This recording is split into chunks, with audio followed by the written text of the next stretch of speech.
Hello.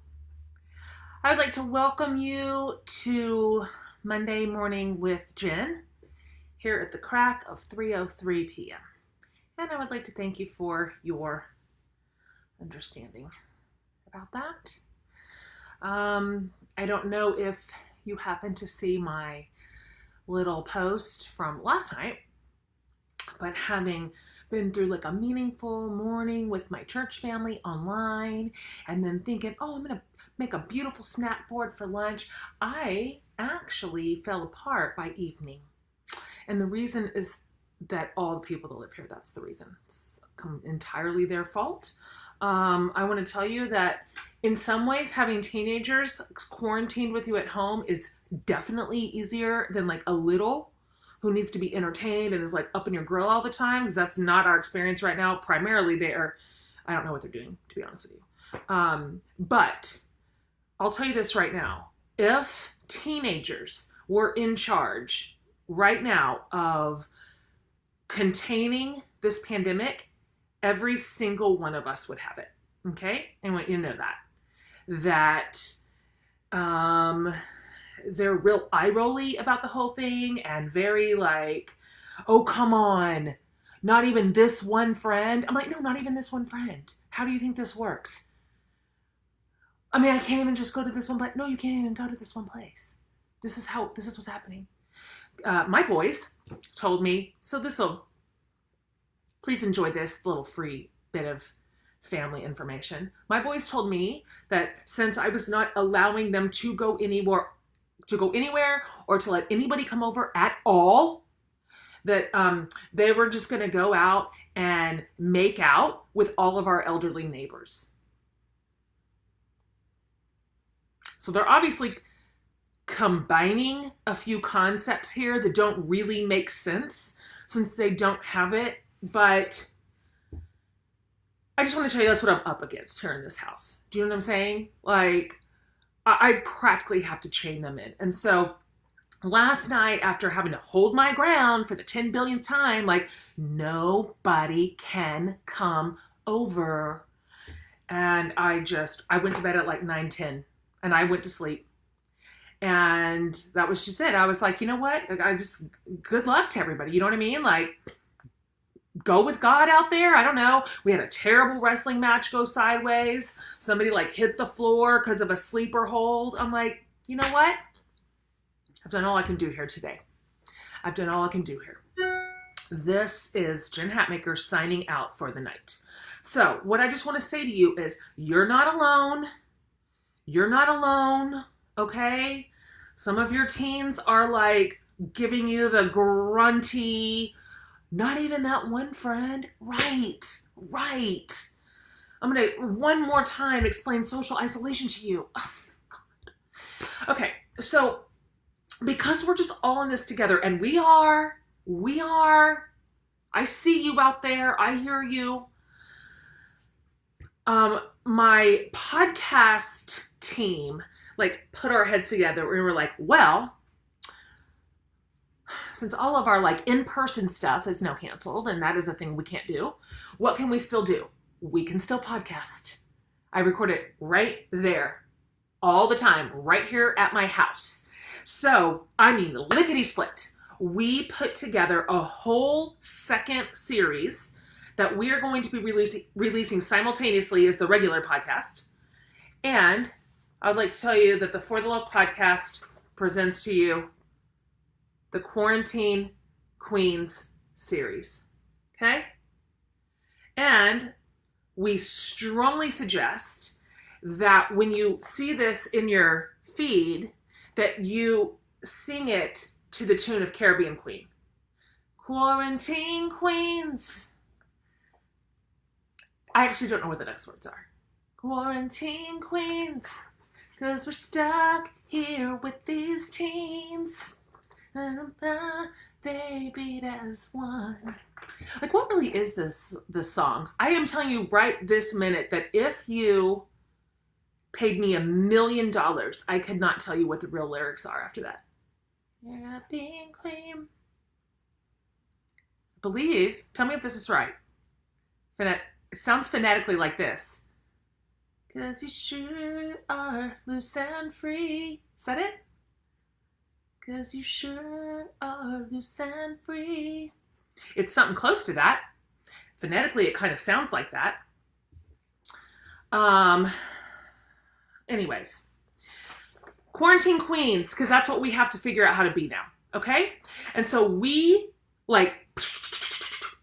called every single one of our favorite experts, and they ran the gamut of financial experts, emotional health, spiritual health, physical health, and went, is there any way, we know you're just at home now, so you can't tell us that you're too busy at the office.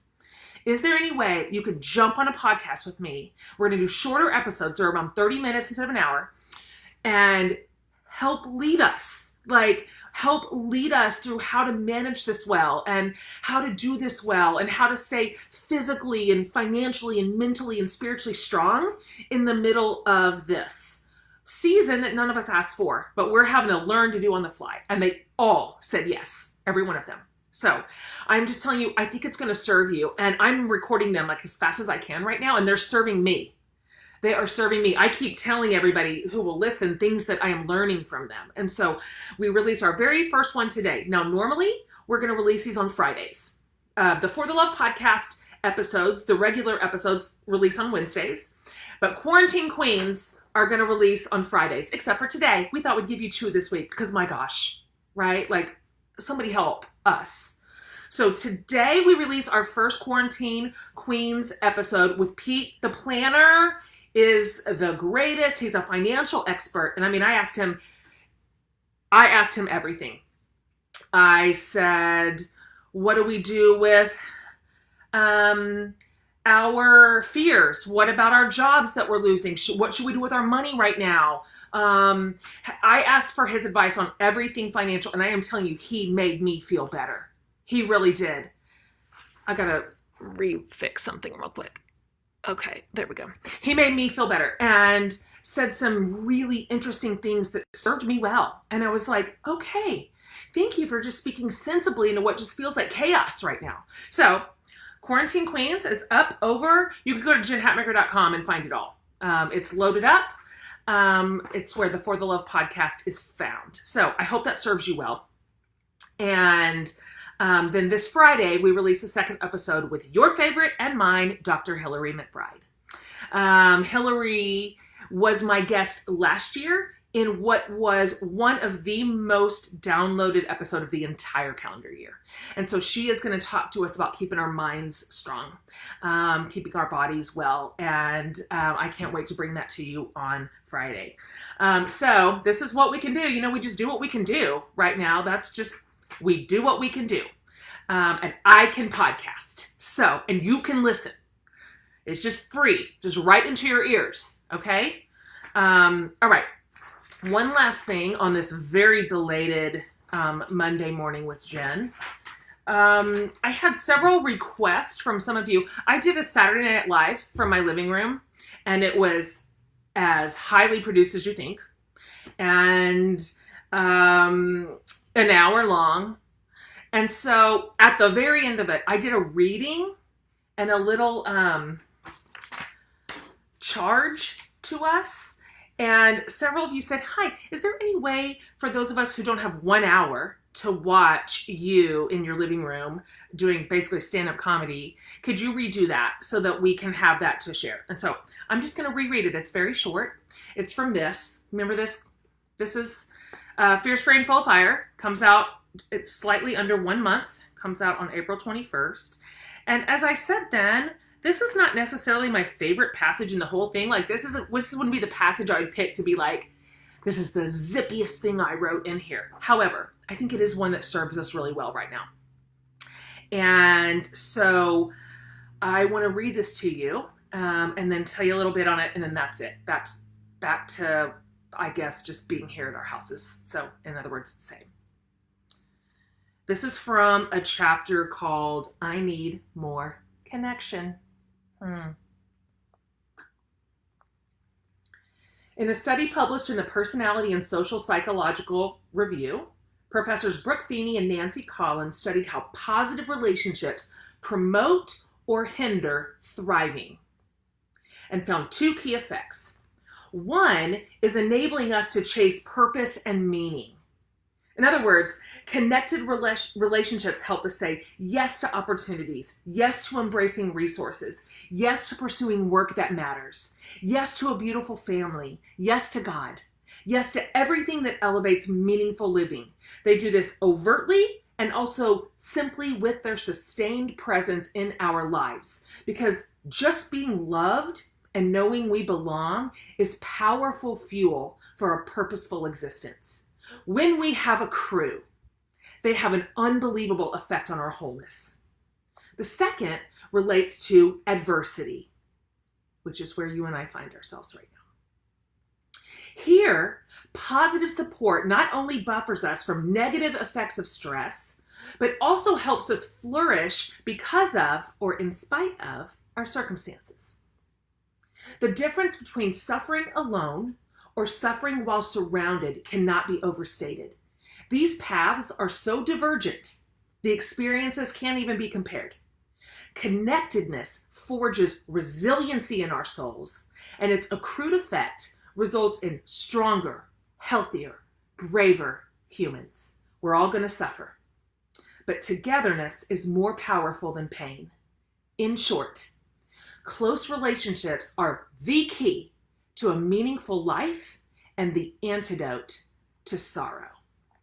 So I was thinking about that. I wrote those words a year ago, and here we are in great need of them. And it reminded me of something that I believe, I'm going to read you like a little, if you'll just allow me, please, this short indulgence, a teeny little passage out of the Bible, because it's no surprise that there's some really holy and sacred ancient words that are telling us the same things that were sort of now born out of psychology, right, and emotional health. It all goes together.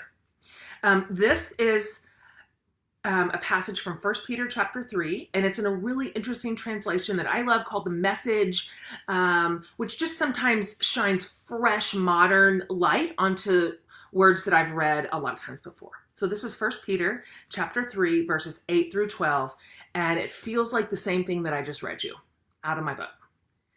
Summing up, be agreeable, be sympathetic, be loving, be compassionate, be humble. That goes for all of you, no exceptions. No retaliation, no sharp-tongued sarcasm. Instead, bless. That's your job, to bless. You'll be a blessing and also get a blessing.